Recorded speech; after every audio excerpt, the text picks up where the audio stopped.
interpretations of Revelation or end times, you will go ahead to go to sleep now, because this is not what you're going to hear tonight. They are passing out a chart. The chart they're passing out is this one behind it, behind this one that I have here. I just didn't want to display it. Is Lori here someplace? Oh, here, this is for you. She is here. She's hiding in the back. Okay, I'll grab it for you. She should come forward and take it. By the way, Jordy, my daughter, she is going to stand up and she is going to have a spelling contest for you. Very good. This is my sister here, Lori.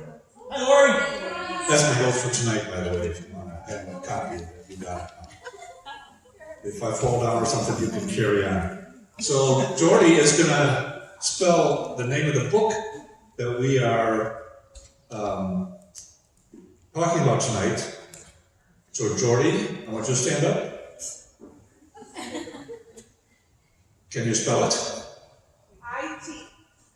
Yes, that's correct. She can have some dessert. That's how you can spell anything, by the way. If you want to know how to spell any word, it's A-M-Y-W-O-R-D. Oh.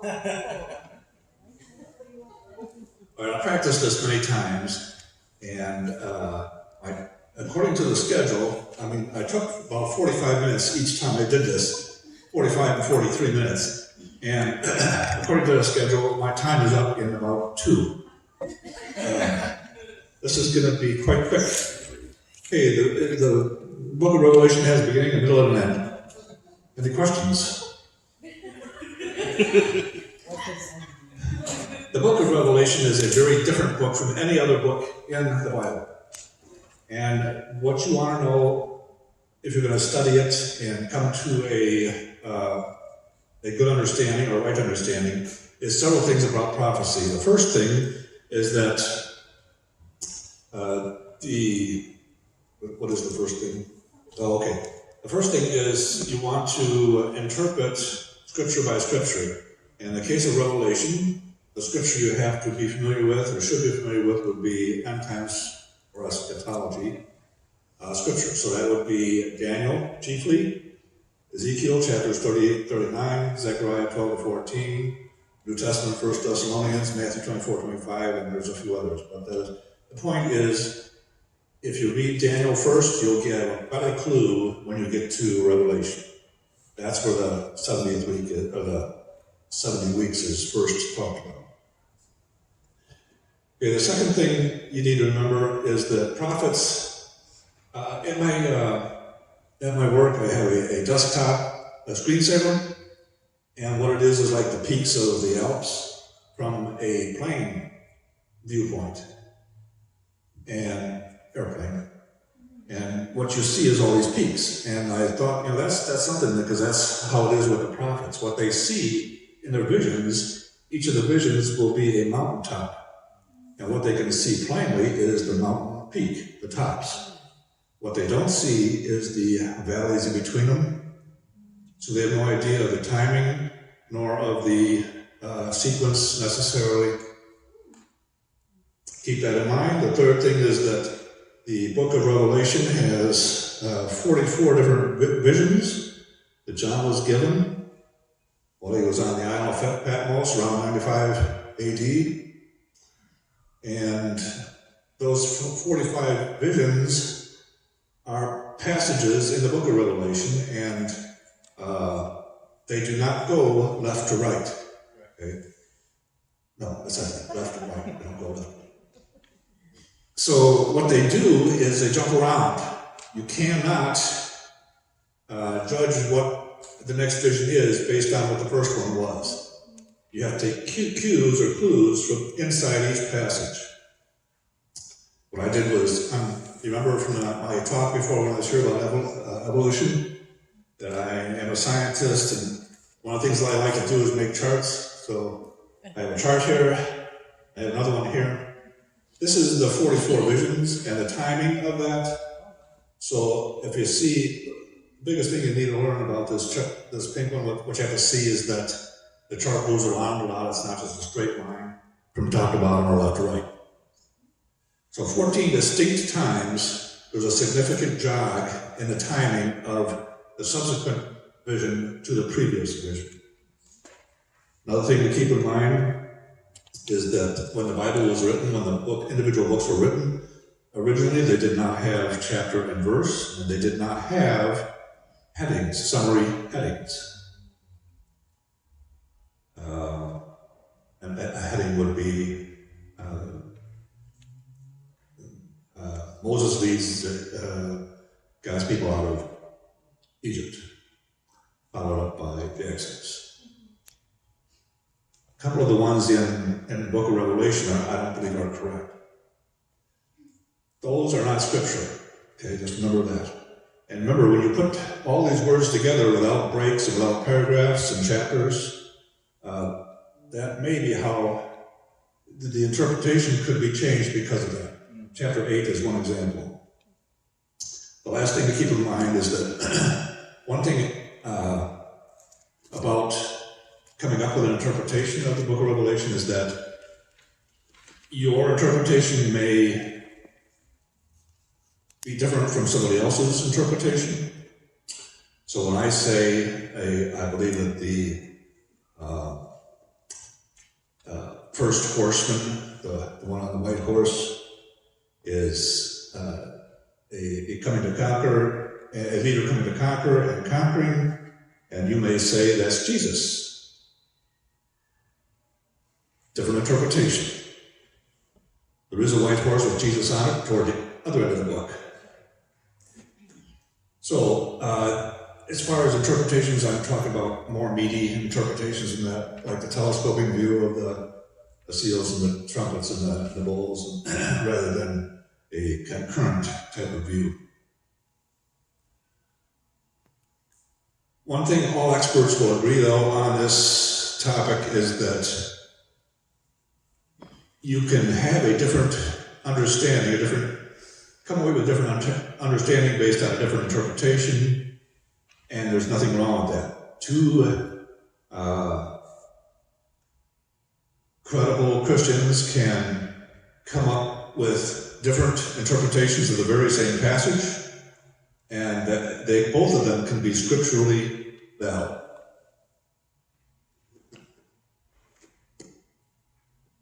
All we have time for tonight is a bird's eye view of the book, or the book of Revelation. So, well, how long do I have here? 2 minutes?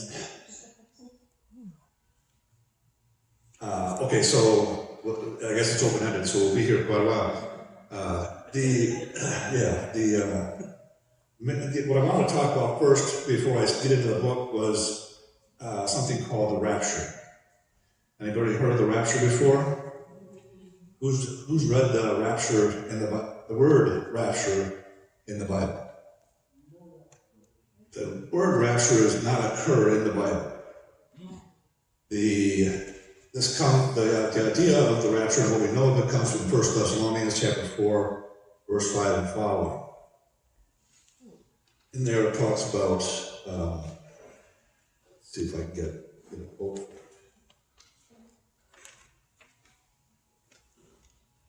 Something closer to this.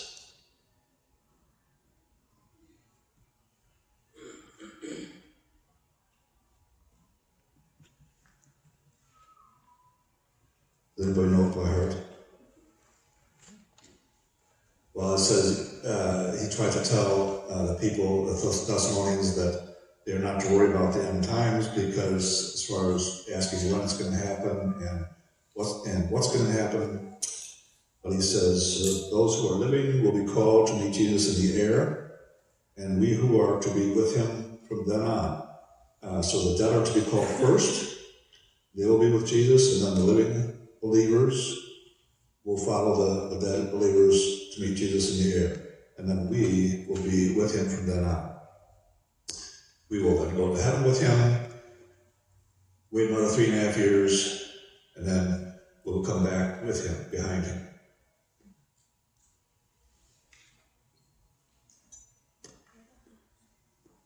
So what's the timing of this rapture?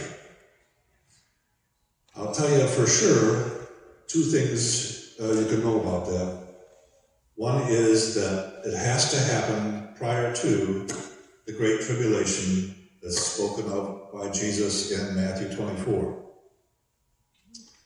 He identifies the last 3.5 years of the 7-year week to be the Great Tribulation.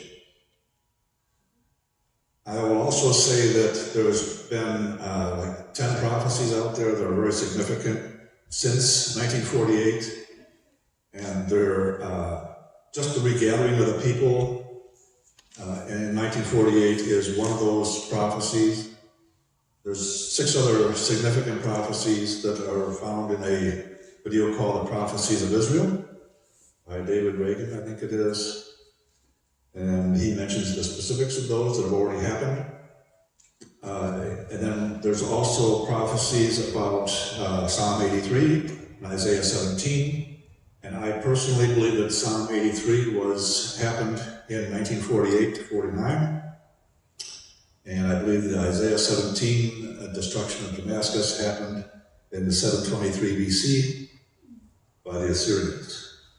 So what I'm waiting for before the 7th week can start is 2 things, 2 prophecies. One is the Battle of Ezekiel 38, 39.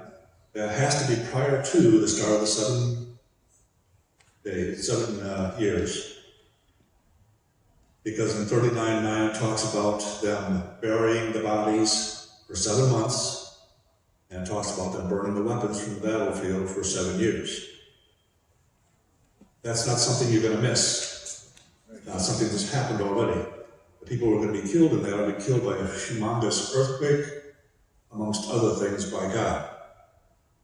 We haven't seen that yet in history. I'm waiting for that to happen yet. I think the second thing we're waiting for is, I believe, something that happens as a consequence at the end of that battle, which will be very short, and that is that the Antichrist will make a covenant with the people of Israel, and that'll be like a 7-year truce. And the 7-year truce doesn't sound normal to me when I read the book of Revelation. What do you mean a 7-year truce? We're going to have peace for 7 years, now we're going to fight again. That just doesn't make sense to me. We didn't go to the Indians and say, okay, we're going to have peace for 3.5 years and then we're going to fight again. Didn't happen. It's not a Western thing, but in the Middle East, it's a very common thing among Arabs or Arab countries to have a 7-year term for their truce or covenant. Who are the main characters of the book, the revelation that John had? Remember, it's a singular revelation, okay? Many visions, but one revelation. The first character we find, this chart goes left to right, it goes time-wise, and top to bottom, it goes chapter-wise. So the first half of the week's events are over here, midweek events are here, and then this is the Great Tribulation here. And over the top are the overarching themes of the entire 7 years. And the main characters are listed here the way they're listed in the book of Revelation. So the 2 witnesses are listed in chapter 11. They come on the scene and they prophesy and testify from the streets of Jerusalem.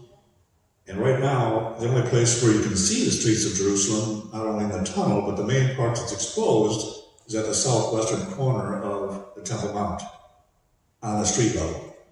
So just outside the wall, on the street level, down at the bottom, where they found the trumpeting stone, that's where I see the first century streets exposed right now. So I picture them being right there, because I believe the Antichrist is going to be in the temple, the 3rd temple, and he's going to be declaring himself to be God.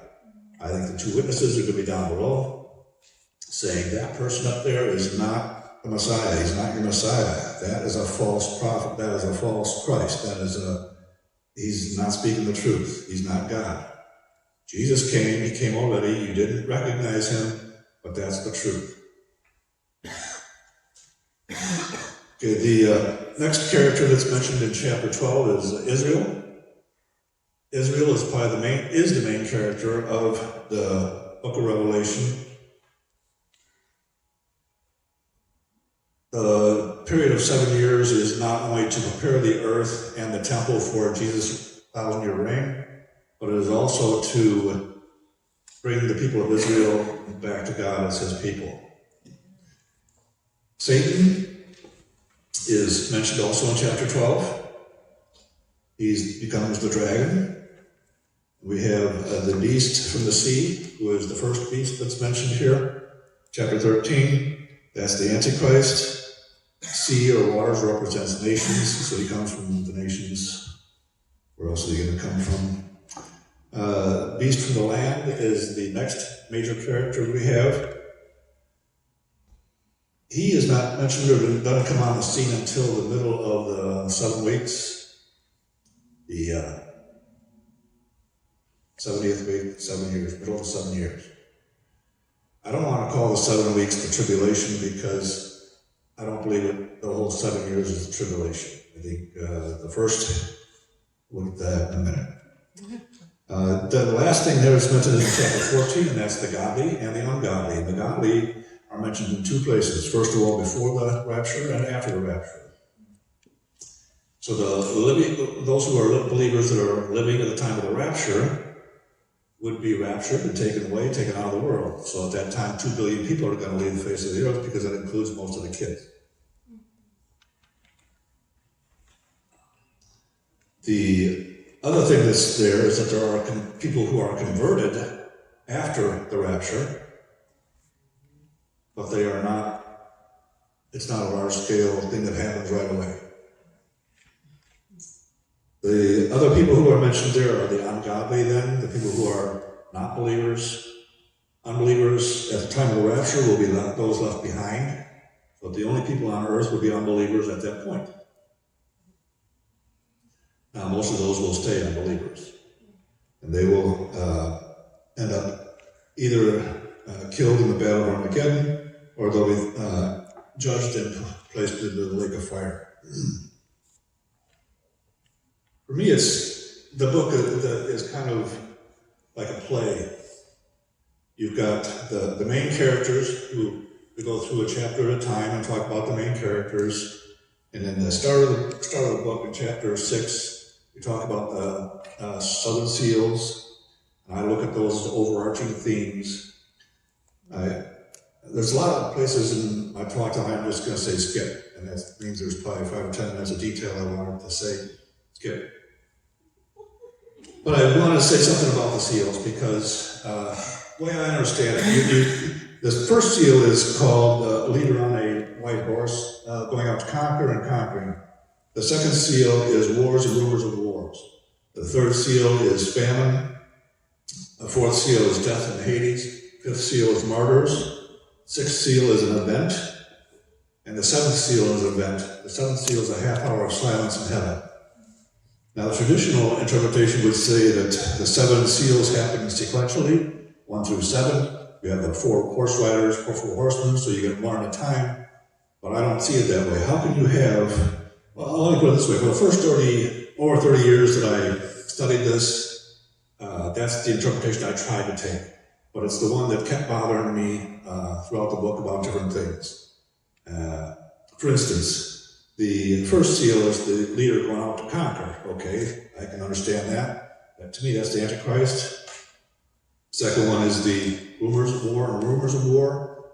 I don't see that coming out as a horseman that comes out 6 months later or even a week later. I think it goes out with him. If he's going out to conquer, there's going to be war. When you get down to the third seal, that's about famine. And I think wars, the army's got to be fed above anybody else. So there's all the food goes to the army, and there's less people to produce the food. The fourth thing is death. Okay, we got 4 horsemen here. Okay, first horseman, second, third, fourth. If it's not, death doesn't come until the 4th horseman. What happens during the war? And if that's the way it is, what's he conquering? How is he conquering things? So it just didn't make sense to me for 30 years, and for the last 17 it has. By saying that instead of being events that happen sequentially, they are overarching themes over the whole 7 years. Okay. Any questions so far, Skip? We'll have to skip those till later. So what happens during the first 3.5 years? I'll tell you. Unless, Jordan, you'd like to stand up and tell us. The first 3.5 years are these years over here. And for each person, or each main character, there is a corresponding square for what they are doing during the first 3.5 years. Israel, the 7-year covenant begins the third temple being built. They are burning the weapons for 7 years, and they're burying the bodies for 7 months. That's what they're doing. They're living in peace because they're under a truce, a covenant with the Antichrist and whoever he represents. The Satan is the father of lies. He's the accuser of brethren, just like he was with Job.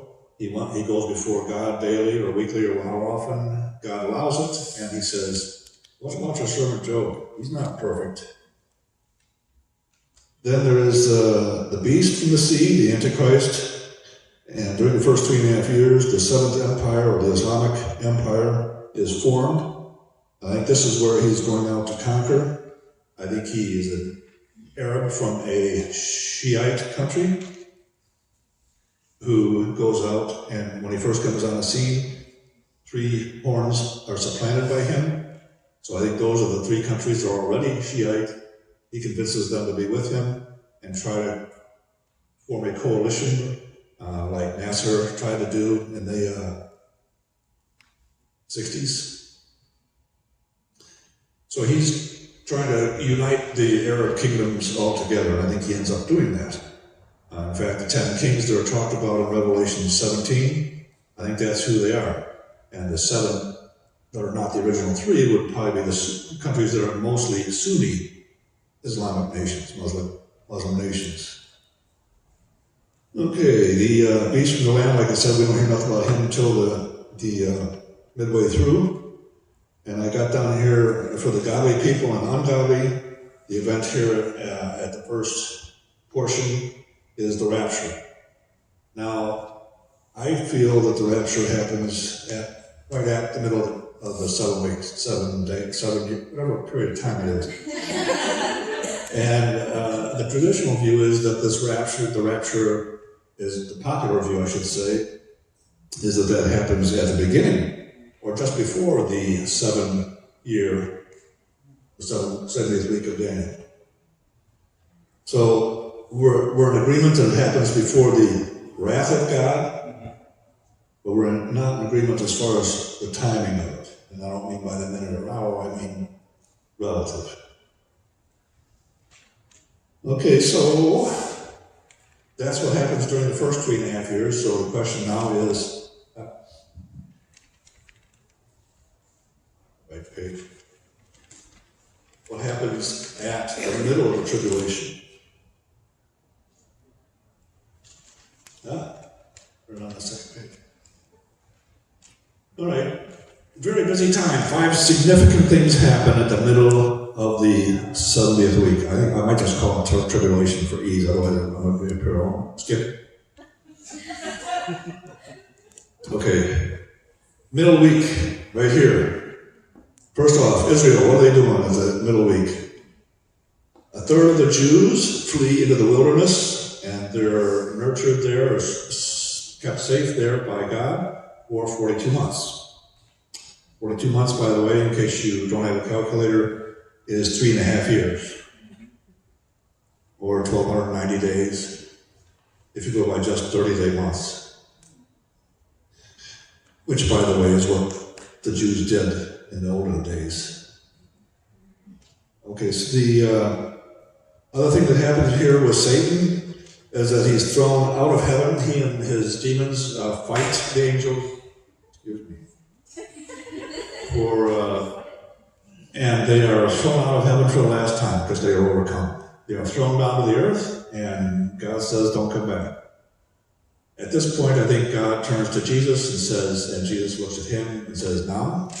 And God says, yes, now. Now is the time for the rapture. Go down, rescue all the believers out of the world so that they're not exposed to Satan or my wrath, which is about to start.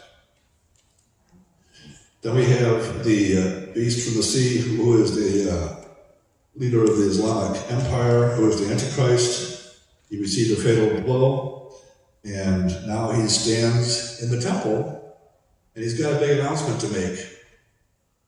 I want to jump ahead to this one down here, where it talks about the rapture happening at the mid-trib. I think that happened at this time. I think 2 billion people left the earth. All that's left behind is their clothes. Very same thing that happened to Elijah. When 2 billion people leave the earth, that's a quarter of what we have now. Population of the earth is slightly over 8 billion. Keep the number in mind that 25% is 2 billion. Okay, so let's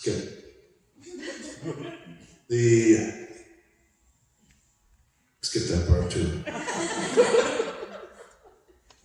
All right, so what I think happens here is that Jesus comes down and raptures the people out of harm's way so that the wrath events can begin. And the wrath events are what happens during the second half, which we haven't gotten to yet. Over here, though, I want to back up to what the Antichrist is doing at the middle of the tribulation. I believe he is going up, he's a leader, so he's allowed somehow to come into the temple. And it's like I picture this is just speculation, by the way. Unless you saw the movie Left Behind. So he walks up the steps of the temple, and he's got all the microphones, podium microphones is in front of him, and he's got all the cameras and says, I'm going to make a big announcement at 11:55 today. If you want to hear it, be there. So all the news services are there, and he's going to make this big announcement. And what got him there was he said, I'm going to tell you what happened to the 2 billion people that just left the earth. Because everybody is just walking around, what happened? Do you know what happened? Because most people won't know about the rapture unless they've had some religious background. I think a lot of them will know about the rapture, or at least remember something about it, but they won't know what happened. They'll be anxious to hear what happened. So the Antichrist is going to get up, and at 12 o'clock now he's going to make the announcement. He's going to say, okay, I promised you I'd tell you what happened to 2 billion people, and I will tell you the truth. Because you know me, that's who I am, all about the truth. He will be a smooth-talking person, by the way. What he's going to say is, they were raptured. I raptured them. They're now with my Heavenly Father. You've been left behind. Is that believable? That's the truth. Now he says, but don't worry. I know there's a lot of clothes laying around, but we got needy people, so we can wrap that up quick. The other thing is that, by the way, you now have a second chance. Your second chance is this. Worship me, and me only, because I am your Messiah. By the way, the Israelites are waiting for, the Jews are waiting for the Messiah to come. And the Arabs, the Muslims, are waiting for a Messiah to come. So they're both going to look at this guy and say, he's our man.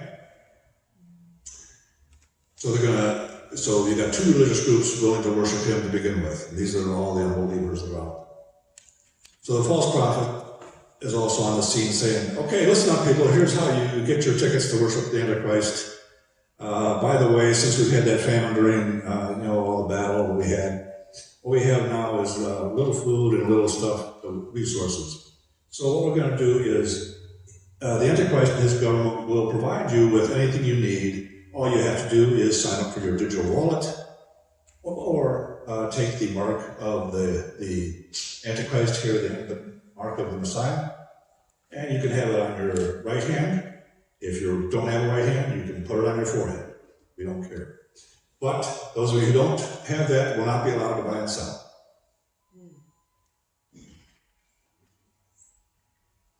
Okay, during the actual second half, then we have 6 major events of wrath, God's wrath on the earth, and I believe that the trumpet judgments are the bowl judgments, and the bowl judgments are just the trumpet judgments retold. They are 6 different events that are told twice in the book, and I think that's for emphasis. The Bible will often repeat something for emphasis. The Bible will often repeat something for emphasis. You've heard that before. Like when Jesus says, truly, truly, I say unto you, he's repeating it twice. Well, the last event is not a wrath event, but it is Jesus' second coming to earth. So that would be the 6th seal, the 7th trumpet, and the 7th bowl, all the same thing. We're told 3 times, not just twice, in the book of Revelation. It's also told in Matthew.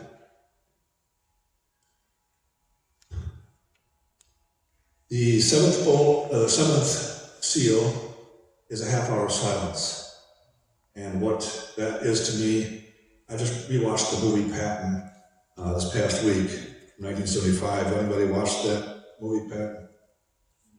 Anybody heard of Patton? Everybody seen the TV? Okay. He was one of the biggest generals the U.S. had in World War II.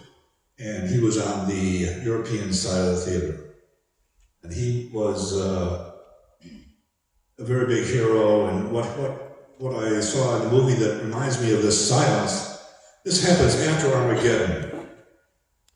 So the silence to me is Jesus comes out of the clouds, fights the battle of Armageddon, which only is by him speaking, be dead or whatever it is, lay down, die, and bleed.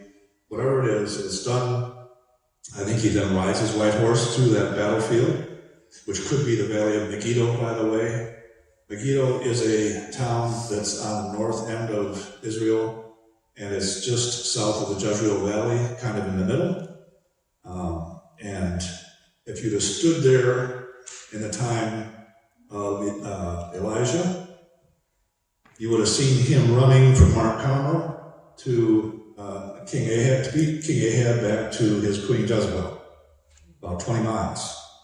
He got there. He started after the king did on his chariot, and he got there running first. Wasn't even sweat. Didn't even need Gatorade. Har means tell, or tell means hill in some language. So that Har Megiddo means the hill of Megiddo, or Har Megiddo, the anglicized Har Megiddo would be Armageddon. That's where that term comes from. That valley, by the way, is the only place that's big enough to accommodate the army that comes from the east, the 200 million soldiers. By the way, the color of the breastplate of the army from the east is blackish red and yellow. Does anybody know the colors of China army? China and India are one of the only 2 countries in the world that could field an army that's 200 million strong. Actually, with the reserves, China is halfway there already. But the point, though, of that is that when they come across and the bowl, the 6th bowl is poured out, which makes way for the army up from the east. That's making way across the Euphrates by drying it up. When you dry up the great river Euphrates, you make it easier for a 200 million army to pass. If they all have to funnel through one bridge, or 2 or 3 bridges, you don't know how long that is until you've been to Disney World. Right. But that would take months. Whereas with the river dried up, they can all pass at the same time and be done in a week. By the way, the river Euphrates has been dried up before, and there are several dams that control the water of the Euphrates, and it's been shut off before. They're in the northern part of Iraq and then in Turkey area, so that's where the dams are at currently. And the water has been shut off before to the point where the riverbed has been dry.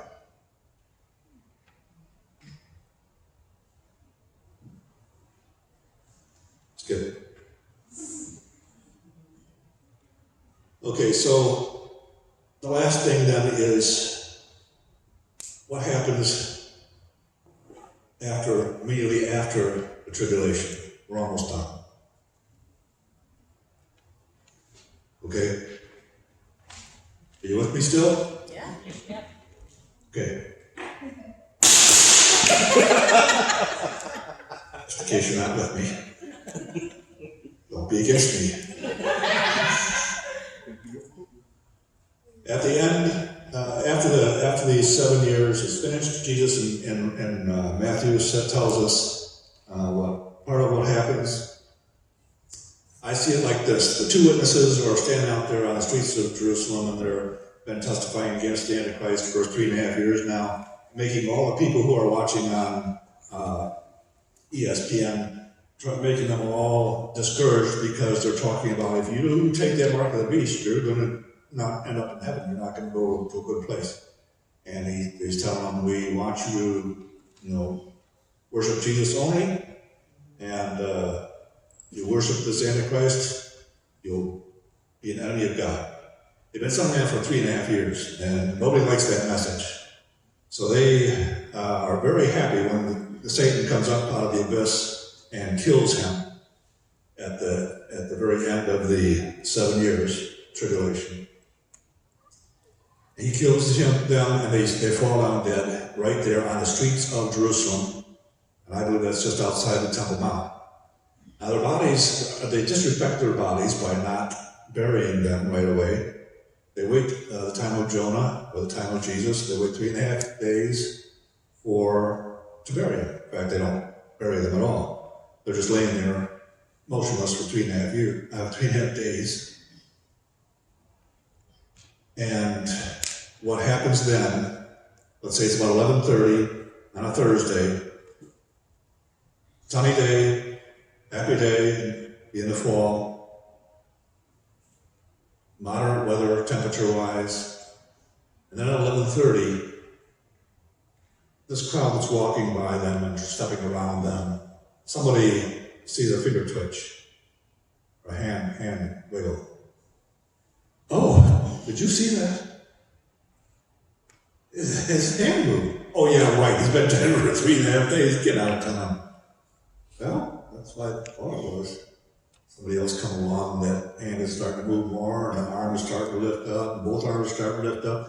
Finally, slowly but surely, both of those witnesses make their way to their feet. And I bet if you took a look at if you were standing right there at the witnesses and just took a 360-degree look around, I bet all you'd see is cell phones. Everybody's showing you their cell phones. iPhone 613. With 12 different camera lenses on it. Anyways, we've well photographed, very well documented. Okay, I'm 20 minutes over. Did you want to hear the rest of it? Or? Yes. Okay. So at 11:30, then by 11:35, they've stood up. They're upright now. And then everybody hears this loud voice, come up here. They look up, they don't see nothing, they look back down, and the witnesses are gone. All that's left is their clothes. They've gone up. They've been gotten out of the way, so that they're out of the way of the event that's going to transpire after that. Everybody's going to be asking themselves, did you see it? No, I was looking up. Did you see it? Yeah, I saw it. I was watching the whole thing. That's got it on tape right here on my phone. You want to see it? And they're sharing it with each other, and they're passing it around to people in Europe. And fast as they can go in 2 minutes, everybody in the whole world knows about the event. But within a few minutes, the sky is darkened by the sun is darkened by a eclipse. It's dark. I believe it's an eclipse, a solar eclipse. And by the way, you can't have a solar eclipse and a lunar eclipse at the very same time. This can't happen. Because in one, the earth is between the sun and the moon, and the other one, the moon is between the sun and the earth. So I can think the moon comes between the earth and the sun and blackens the earth, such that the apex of that is right in line with Jerusalem. So they get the full benefit of the darkness. At that point is when the clouds start to roll in and the sky starts to get dark. And if you thought it was dark at the time when Jesus was crucified, I bet this is just as dark, if not darker. Start to hear rumblings of thunder, some lightning starting to build. Within 10 minutes, you're getting wind picking up really hard. Then you're getting hail coming down. This is all in the book. The hail is so big, it's the size of basketballs. It says it's 100-pound hail balls. If it's made of water, specific density of water, and how many cubic feet anyway, the balls would be about the size of a basketball, to be 100 pounds of ice. And they start coming down, and people are starting to take cover because they don't see any stop to it. So they're trying to hide under rocks and take cover, and take shelter, but they're not all able to. But they're saying, hide us from the presence of him who is coming.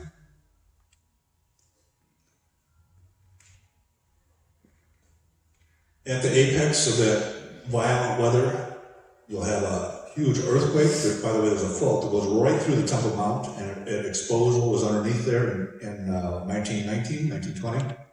It's on YouTube, look it up. And so why wouldn't that happen again? And in fact, I think that earthquake happens during the battle of Ezekiel 38-39 to end that battle. And that fissure opens up a spot where the true temple was located, which was not under the Golden Dome, about 400 feet south and about 35 feet down. If that opens up, that's where they can build the actual third temple on the actual footage of the first temple. Okay. Backing up to the violent weather. Once that stops, the earthquake stops, kills 7,000 people or 10,000, however many it says it kills them in the city alone. And violent weather stops, the clouds are still dark, the rain stops, the hail stops, the wind starts to die down. Skip it. I'll finish it. The next thing is that the sky, this dark sky, is full of clouds, dark clouds. There's one spot that starts to open up. And it starts to open up so that we can see the sky through the clouds, the clear blue sky beyond it.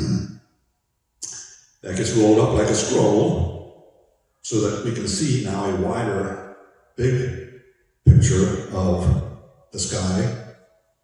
And now comes the trumpet. And Jesus is leading the way on a white horse.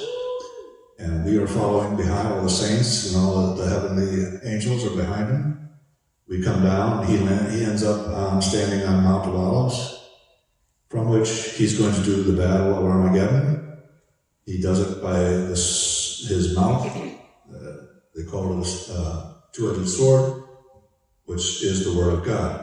So basically he just says, be dead, or lay down and bleed to death, or whatever he says. But that'll happen, and then I think he goes to ride through that battlefield, and like Patton, the movie Patton, Patton comes on the battlefield like that, where there's tanks and there's people with knives and guns and helmets and stuff. So it's going to be a little bit different look. But what Patton did, he took his time, and there's smoke burning, and there's dogs barking, and other than that, it's just quiet, except for a slight wind. So he's walking through that battlefield. He's walking up to the only living person on the battlefield. Can you come over here and do a little bit? No. I was going to use it. Yeah, kind of like this. He goes up to the guy, he says, were you in command here, Lieutenant? And the guy says, I was in command. Our tanks all ran out of gas last night. We had to do hand-to-hand from since 3 o'clock. That ended about 3 o'clock this morning. At the very end, it was hand-to-hand. And then the camera pans to a German and an American. They were arm in arm with a knife sticking out. Anyway, to me, that silence and that smoke and the whole theme is what Jesus is going to see when he goes through this quiet battlefield, And I think what he does for that half hour or however long it actually lasts is that he reconsiders from creation what he's gone through, what he as God has gone through ever since the Garden of Eden, to his birth, to his death, 2,000 years after that, all the sin, but all the good choices that were made too. I think he'll consider it all and say, this is what brought us here today. And now this is the result. I have overcome. But he's only overcome the army at this time. Back in Jerusalem, the Antichrist and the false prophet are taken alive and thrown into the lake of fire. That's this yellow and red part over here. And Satan, the dragon, is bound for 1,000 years. And Jesus then goes through a judgment called the sheep and goat judgment. All mortals at that time from the whole globe are gathered before him, and he judges them whether or not their name is written in the book of life or not. So the ones who did his will and believed in him would be the ones, including the converts, then they were converted between the rapture and at that point. Those mortals would be escorted alive into the millennial kingdom, where there was mortals. And when you die in the millennial kingdom, if you're young, you'd be 100 years old. If you're old, you'd be like a tree, the life of a tree. So I think 900 years old. Sin will not be eradicated in the 1,000-year reign.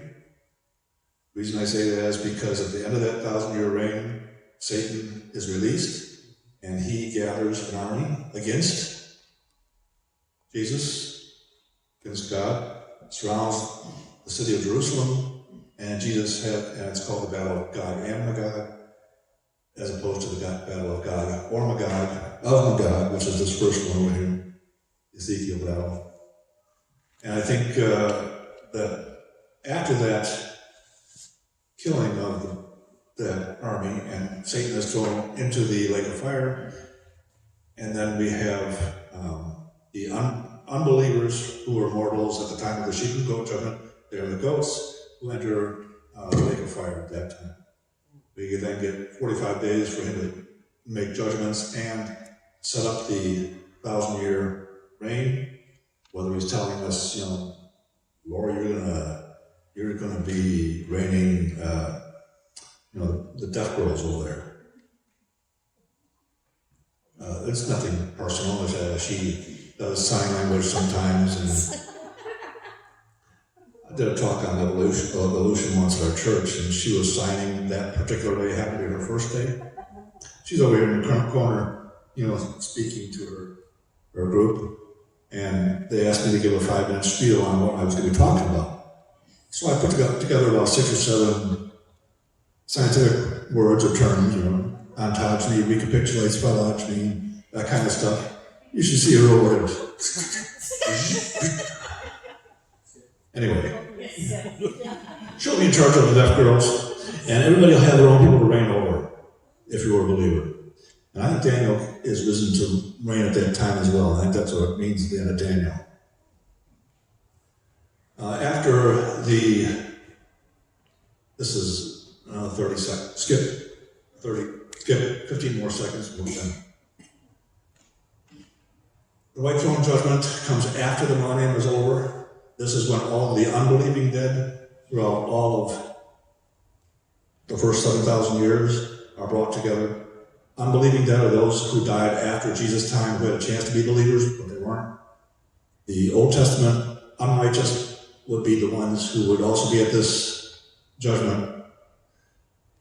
And they are all condemned by their own deeds out of the books that are shown at that time. And by the way, I believe that these seals are holding a book together, and that book, I believe, is the book of life. It just makes sense that that's the one that's opened at the very end of the 7 years. Okay, since we don't have time for questions, we'll skip right to adjourning. Do I? Any questions? Did I take long enough that there won't be any time for questions? Yes?